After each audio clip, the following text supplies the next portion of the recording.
What's up, my friends? It is Danny Gallows, of course. Who'd you think it was? It could be no one else but me. And I'm up early today on a Saturday morning because, well, Obi-Wan is on my mind and my mind is on Obi-Wan. Yeah, guys, I just had to, come in here, turn on the camera real quick and talk about the Obi-Wan series with you guys because, like many of you, I just finished watching the much anticipated episode 3 yesterday. And this was the episode that I was most scared about because I just knew that Vader was going to come in at this point. Even though we didn't know for sure, we did have that teaser at the end of episode 2. And I knew that Vader was going to be coming into episode 3, so I was very, very scared to see how this episode was going because, like I mentioned in the first review, the review of the first 2 episodes, I thought that the show was good. I knew I could immediately recognize that it had a lot of flaws, but I also liked the show, which is something that I didn't experience with The Mandalorian or the Book of Boba Fett. I mean, The Mandalorian is a fine show. It's a perfectly decent show. I just didn't like it as much as most people out there did. And the Book of Boba Fett was just not very good at all. But when I saw the Obi-Wan Kenobi show, the first 2 episodes, I was like, okay, yeah, this is good, this is going in a good direction, I kind of like everything that's going on. But yesterday, episode 3 came out. Well, it didn't come out yesterday, but I was able to watch episode 3 yesterday. And this is where things are really starting to get bad. So, like I said, I just wanted to turn my camera on and give you guys basically a rant video, I guess is what this will be. And you can tell I mean business because I got my Haggard hat on. But yeah, I just wanted to speak from the heart, no script, no notes or anything. I just wanted to seriously, come in here and just kind of spit some truth at you guys real quick because, obviously you guys know I'm a huge Star Wars fan. I have been since I was, 11 years old when I saw the original trilogy for the re-release of the special editions back in 1997. That's a long time ago now. So, Star Wars is deeply ingrained into my existence. And the thing about Darth Vader in particular is that Darth Vader is not just my favorite character in Star Wars, he's my favorite character in cinematic history. He has one of the most beautiful, haunting, dynamic stories in all of cinema history, one of the most tragic stories. There is just so much to Vader. Vader is just such a compelling character in so many ways. And if he is not written correctly, this is going to stick out like a sore thumb to all Star Wars fans out there. Because this is a character that you have to execute correctly. And it's not just Vader, but it's also just like the rest of the Inquisitors and the Empire and the Dark Side in general that the writers for this show do not seem to understand. And what's so bizarre about that is that every other aspect of the show is actually written pretty well. For the most part, I was enjoying episode 3. Of course, Ewan McGregor is fabulous as Obi-Wan Kenobi as always, and the little girl who plays Leia is really good too. She continues to be good. And all throughout this episode, Obi-Wan and Leia have these nice, quiet moments. Actually, that's most of the episode, is Obi-Wan and Leia having these nice moments together, and it was great. And I was like, oh, wow. Episode 3 is actually turning out to be pretty good. Like, this writing is great. I'm loving what's going on between Obi-Wan and Leia, this little adventure that they're going on. This is great. And then, something very bizarre happens. Vader finally enters the picture, and instead of it being terrifying and imposing, it's like he begins with weak writing and nonsensical situations. I'm sitting there watching, because the third sister calls him, and by the way, obviously this is labeled as a spoiler review, but just, big warning to everybody here, this is going to be filled with spoilers, so if you haven't seen episode 3 yet, definitely turn this off, watch this, and then come back to the video. What happens is, the third sister calls Vader, and they kind of launch into this dialogue where Vader is surprisingly kind of nonchalant about the Grand Inquisitor being killed. He's like, he says, they share dialogue along the lines of like, I've been watching you, third sister, this is your chance to prove yourself to me. And she's like, well, what about the Grand Inquisitor? And Vader's like, oh, the Grand Inquisitor is of no importance. I've been watching you. This is your chance to prove yourself to me. If you want his role, it's yours, but you got to prove yourself to me. And I'm watching this like tearing my hair out. Because, if you guys don't know that much about Star Wars mythology, the Inquisitors are essentially Vader's apprentices. I mean, in the lore, he has personal apprentices, but the Inquisitors are like his personal foot soldiers, his personal army. They're essentially his apprentices. So, for apprentices to be killing each other, and for a sister, not the Grand Inquisitor, but a sister, to kill the Grand Inquisitor, and for Vader to be so uncaring about that, like, oh yeah, that's cool, that's fine, don't worry about it. Hey, do you want the position? This is not how Vader would act. Apprentices can't kill each other, and they certainly can't kill the Grand Inquisitor. This behavior would not be tolerated. I mean, I just love Vader's response. His response was almost comical. How he was just like, oh, the Inquisitor is of no importance, don't worry about it. Well, I guess that's why you made him the Grand Inquisitor then, because he's not important, right? I mean, this dialogue and the reaction to the situation is just ridiculous. You can't have apprentices killing each other, and you certainly can't have sisters killing the Grand Inquisitor. The Grand Inquisitor is their boss. He's the leader of the Inquisitors. You can't just kill him and then he's dead and nobody really cares. Vader would have taken this third sister and publicly executed her and set an example for the rest of the Inquisitors of how not to act. That's how Vader would have acted. I mean, if you sneezed the wrong way in front of Vader, he would force throw you up against the wall. Vader doesn't tolerate anything. Vader doesn't tolerate anyone stepping out of line, speaking back at all, having any kind of behavior on display that would possibly fracture the inner workings. I mean, look at the Inquisitors right now. The Inquisitors on this show, I mean, it's just gotten worse and worse. Like, the writers have to understand, the Inquisitors aren't gangsters, they're not crime lords. Inquisitors are very elegant, composed, dark side warriors. Kind of like the Grand Inquisitor, how Rupert Friend was portraying the Grand Inquisitor in the Obi-Wan show. That's how an Inquisitor acts. That's exactly how an Inquisitor acts. They're very, very composed, right?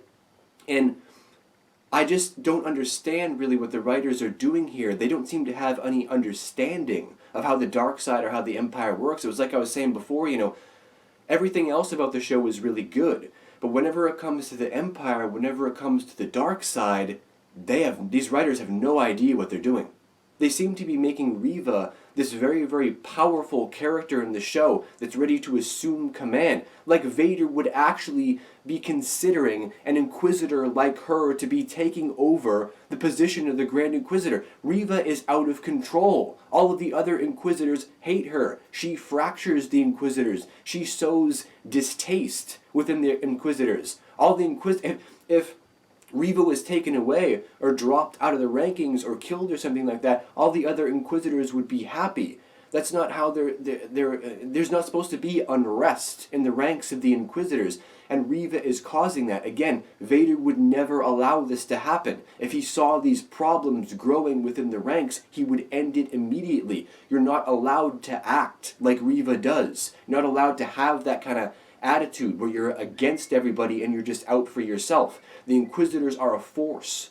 They play together as a team. They work together as one to get a task accomplished for Darth Vader. Darth Vader, I mean, on rare circumstances maybe, but he would never single out an Inquisitor that was so out of control to take command of everybody. It's like the writers just have no clue what they're doing. But I would have to say, the absolute worst part of this entire episode was the very end. And this is what everybody is talking right now. This ridiculousness is what everybody's talking about right now because it's just so poorly written and laughably bad. I mean, I literally laughed when I saw the end of this episode. Like, I can't give you guys my reaction because I didn't film it while I was watching the episode, but literally, like, the last 2 or 3 minutes of the episode, I had this reaction where I was just like, like, what?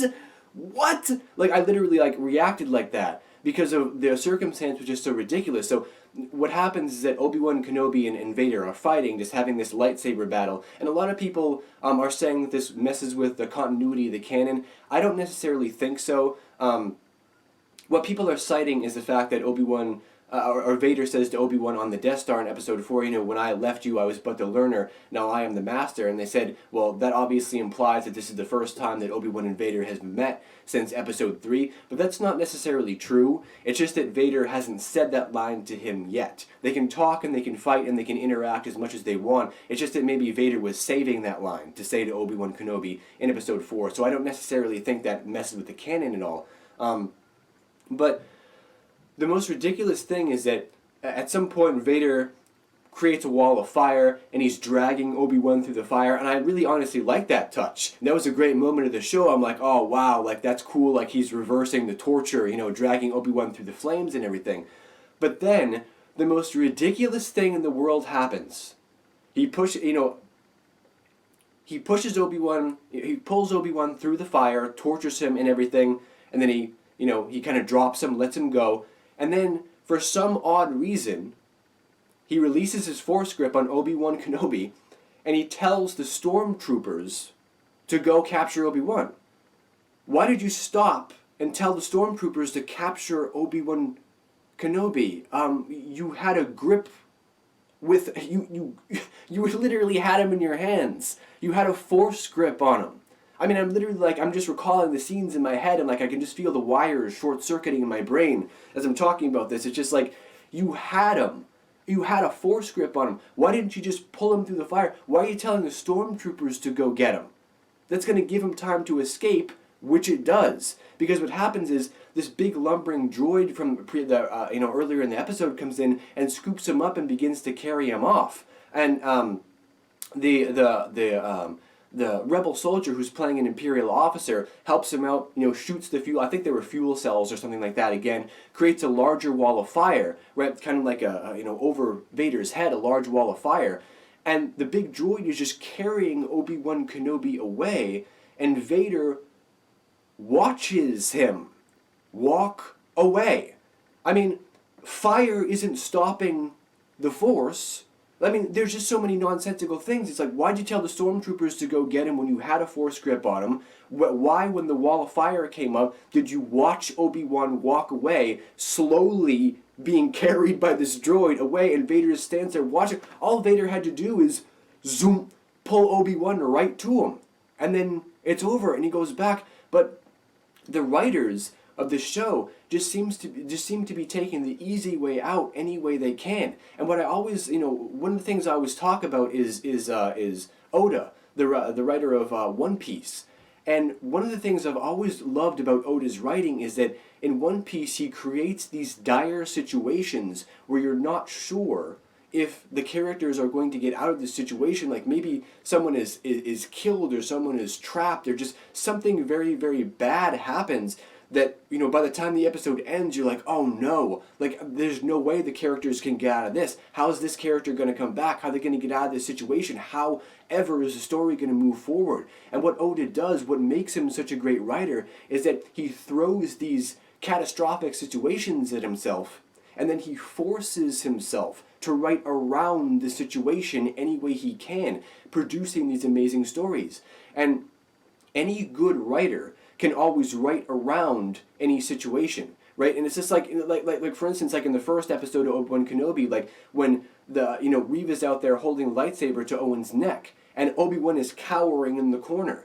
You know what I'm saying? It's of course it's because he wants to hide, but he's really gonna let Owen die? He's really going to let people keep getting their hands chopped off and while cowering in the corner? A good writer would have done something like put Obi-Wan Kenobi out in the open and actually engage in lightsaber combat and kill people, or something like that, having to reveal himself. And then you take that situation that you've just created and you write around it so that there's some way that he's not captured or he's not known. The writers are just taking the easy way out of everything.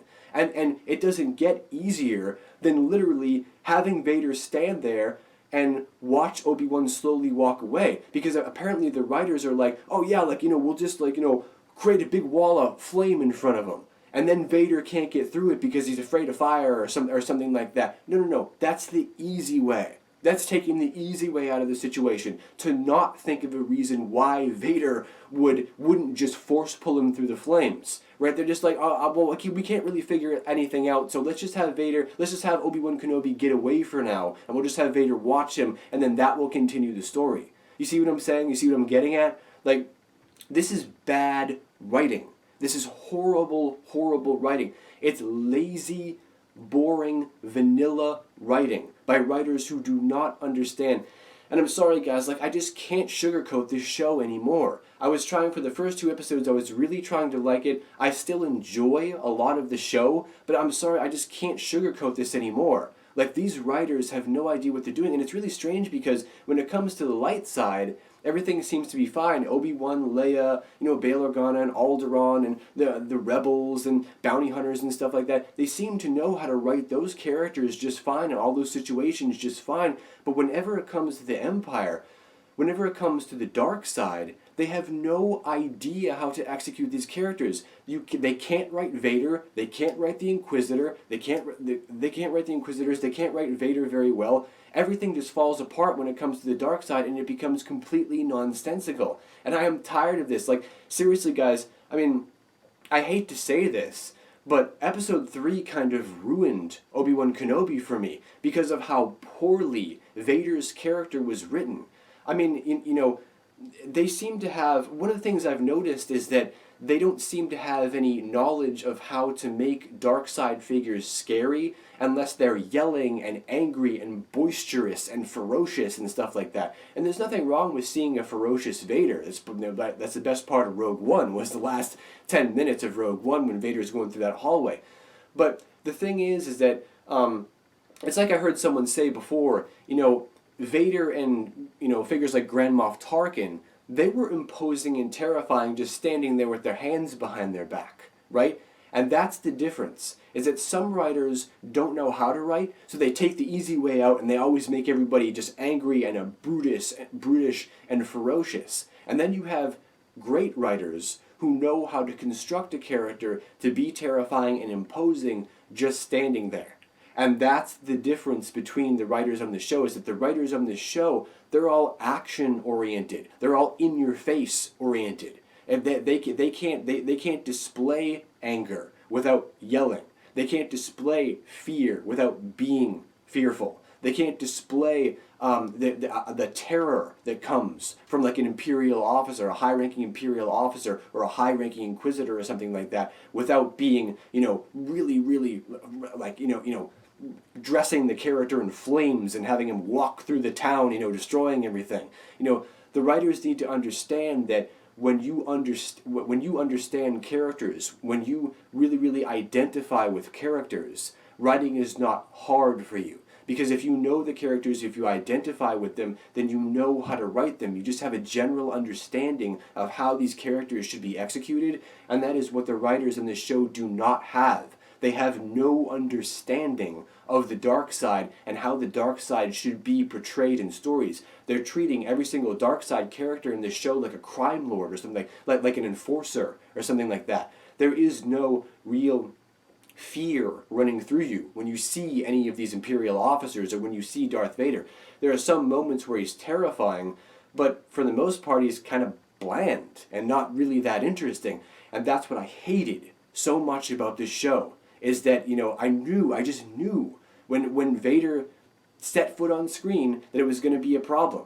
I mean, I'm just so disappointed. So that's it, guys. That's basically all I have to say. I just wanted to, like I said, I just wanted to turn on my camera real quick and just kind of speak from the heart, just kind of rant for a little bit, get that off my chest, get that out on my channel for all you guys to see, because I'm so sick of Disney right now and what they're doing to Star Wars. It literally makes me physically ill.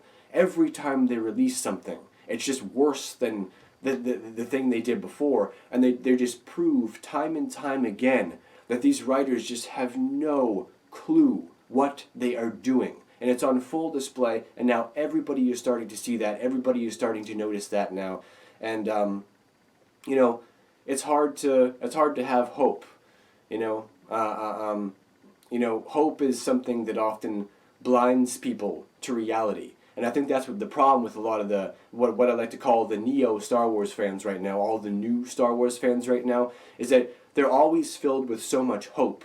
For some reason, they always have so much faith in Disney, so much hope in Disney, but the problem is that hope often blinds people to the reality of the situation. They stay blind, they stay ignorant, they refuse to believe it. And I was trying to hold on. I really was trying to hold on, but I can't anymore, guys. I mean, after that horrendous Vader appearance in episode 3, I just simply can't hold on to the show anymore. And I might be done with it. I don't know. Might finish the series just to give a full review. I don't know. But yeah, it's not looking good for right now.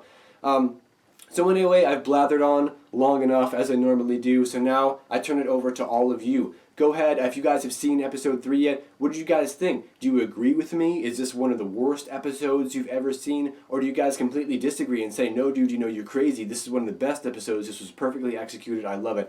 I love reading through all your comments and seeing all the differing opinions and stuff like that. But just keep it civil, of course.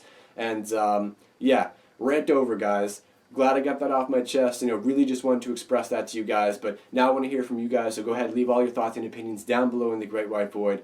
And I'll see you guys back here for the next video very soon. Take care.